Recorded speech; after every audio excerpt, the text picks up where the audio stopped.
ان کا قافلہ مصر کی حدود میں ہی تھا کہ ایک اعلان کرنے والے نے اعلان کیا کہ بادشاہ کا پیالہ جس میں وہ پانی پیتا ہے چوری ہو گیا ہے۔ جو کوئی پیالہ لائے گا اسے ایک اونٹ غلہ انعام میں دیا جائے گا، اور اس کی ذمہ داری بھی اعلان کرنے والے نے اٹھائی۔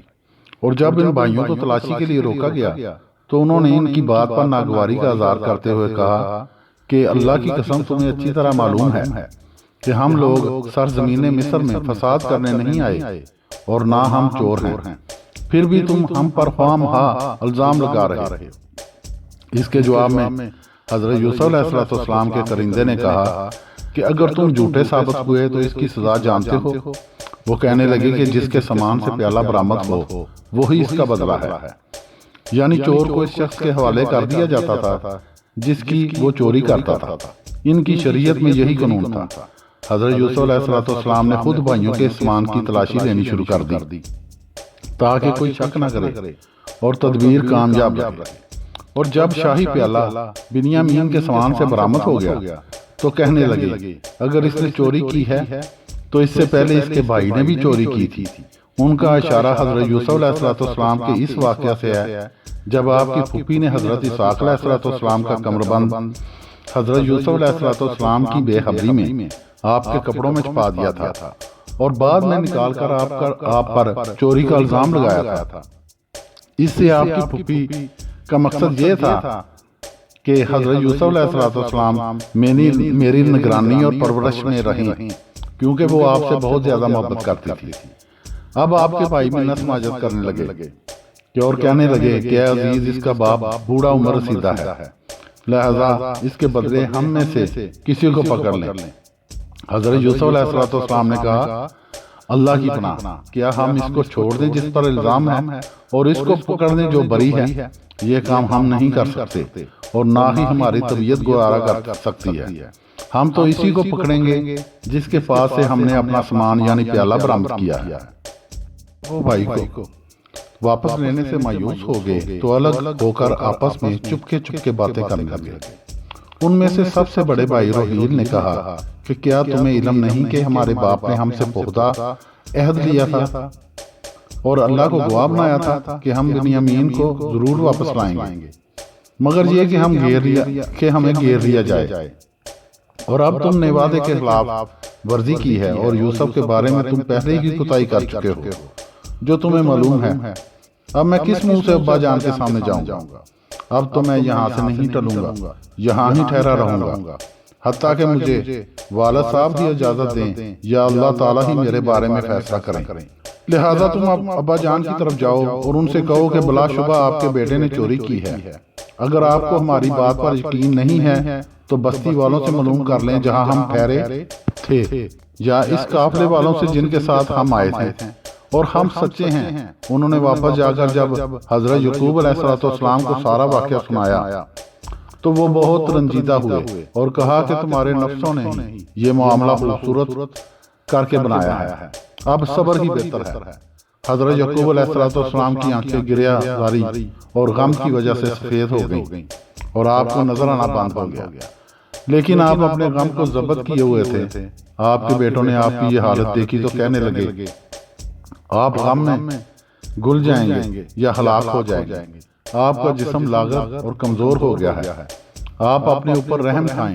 حضرت یعقوب علیہ السلام نے فرمایا کہ میں اپنے غم کا شکوہ نہ تم سے کرتا ہوں اور نہ لوگوں میں سے کسی کے آگے کرتا ہوں، میری شکایت تو اللہ کے سامنے ہے، اور مجھے اپنے اللہ پر یقین ہے کہ وہ مجھے میرے غم و قلق سے نجات دے گا۔ حضرت یعقوب علیہ السلام کو یقین تھا کہ حضرت یوسف علیہ السلام کے خواب کا نتیجہ نکل کر رہے گا، اور لازمی طور پر میں اور تم سب یوسف کو سجدہ کرو گے، اور میں اپنے اللہ کی طرف سے وہ جانتا ہوں جو تم نہیں جانتے۔ پھر فرمایا کہ بیٹو دوبارہ مصر جاؤ اور یوسف اور اس کے بھائی کو اچھی طرح تلاش کرو، اور اللہ کی رحمت سے نا امید نہ ہونا، اللہ کی رحمت سے مایوس تو کافر ہی ہوتے ہیں۔ جب وہ دوبارہ مصر حضرت یوسف علیہ السلام کے پاس پہنچے تو کہنے لگے اے عزیز ہمیں اور ہمارے اہل و عیال کو بڑی تکلیف ہو رہی ہے اور ہم تھوڑا سا سرمایہ لائے ہیں، آپ ہمیں اس کے عوض غلہ دیجیے اور خیرات کیجیے کہ اللہ خیرات کرنے والوں کو ثواب دیتا ہے۔ حضرت یوسف علیہ السلام نے کہا کہ تمہیں معلوم ہے جب تم نادانی میں پھنسے ہوئے تھے تو تم نے یوسف کے ساتھ کیا کیا تھا؟ انہوں نے کہا کیا تم یوسف ہو؟ آپ نے کہا کہ ہاں میں ہی یوسف ہوں اور یہ میرا بھائی بنیامین ہے۔ وہ بولے خدا کی قسم، خدا نے تم کو ہم پر فضیلت بخشی ہے اور بے شک ہم خطا کار تھے۔ حضرت یوسف علیہ السلام نے کہا کہ آج کے دن سے تم پر کچھ عتاب اور ملامت نہیں ہے، خدا تم کو معاف کر دے اور وہ بہت رحم کرنے والا ہے۔ اب واپس جاؤ اور میرا یہ کرتا لے جاؤ اور ابا جان کے منہ پر ڈال دو، وہ بینا ہو جائیں گے، اور اپنے اہل و عیال کو میرے پاس لے آؤ، جاؤ لے آؤ، یہاں خیر و برکت ہوگی اور ہم سب اکٹھے ہو جائیں گے۔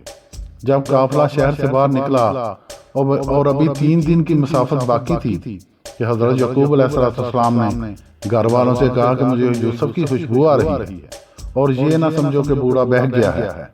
پھر جب 3 دن بعد خوشخبری دینے والا آن پہنچا تو حضرت یوسف علیہ السلام کی امید ان کے منہ پر ڈال دی اور وہ بینا ہو گئے اور بیٹوں سے کہنے لگے کیا میں نے تم سے نہیں کہا تھا کہ میں خدا کی طرف سے وہ باتیں جانتا ہوں جو تم نہیں جانتے؟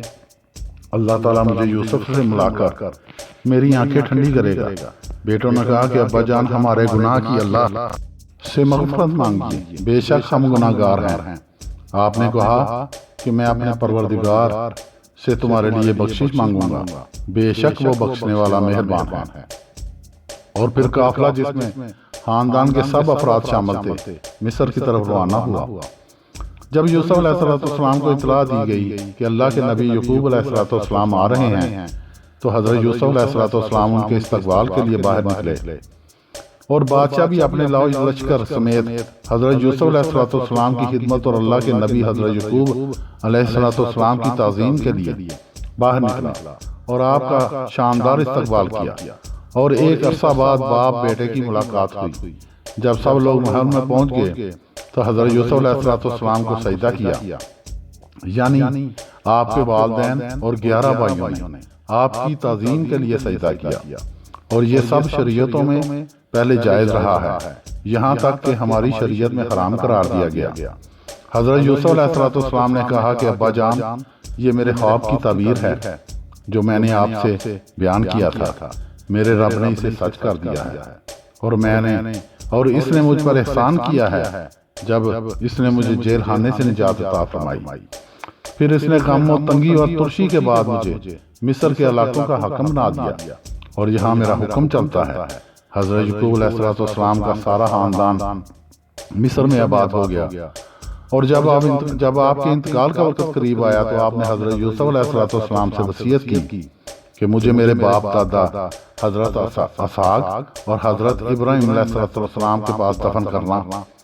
اور جب حضرت یعقوب علیہ السلام نے انتقال فرمایا تو حضرت یوسف علیہ السلام نے بادشاہ مصر سے اجازت طلب کی کہ وہ اپنے والد کو خاندان کے قبرستان میں دفن کرنا چاہتے ہیں، تو بادشاہ نے اجازت دے دی۔ تو آپ کے ساتھ مصر کے بزرگ اور روسائے لوگ بھی گئے۔ اس طرح آپ نے وصیت کو پورا کیا اور انہیں شام میں اسی غار میں دفن کیا جس میں حضرت ابراہیم علیہ السلام اور حضرت اسحاق علیہ السلام دفن ہیں۔ پھر حضرت یوسف علیہ السلام واپس مصر آ گئے اور آپ کے بھائیوں نے آپ سے تعزیت کی اور آپ کے ساتھ نرم دلی کا اظہار کیا۔ آپ نے بھی ان کے ساتھ اچھا سلوک کیا، ان کی عزت و تکریم کی اور ان کی رہائش کا اچھا انتظام کیا۔ اور جب حضرت یوسف علیہ السلام کی وفات کا وقت قریب آیا تو انہوں نے بھی وصیت کی کہ جب وہ مصر سے باہر جائیں تو مجھے بھی ساتھ لے جائیں اور مجھے میرے آباء و اجداد کے پاس دفن کر دیں۔ جب آپ انتقال کر گئے تو آپ کے جسم کو خنوط کر کے ایک تابوت میں رکھ لیا اور تابوت سمیت دفن کر دیا، حتیٰ کہ حضرت موسیٰ علیہ السلام جب مصر سے روانہ ہوئے تو آپ کا تابوت بھی ساتھ لے گئے اور آپ کو آپ کے باپ دادا کے ساتھ دفن کیا۔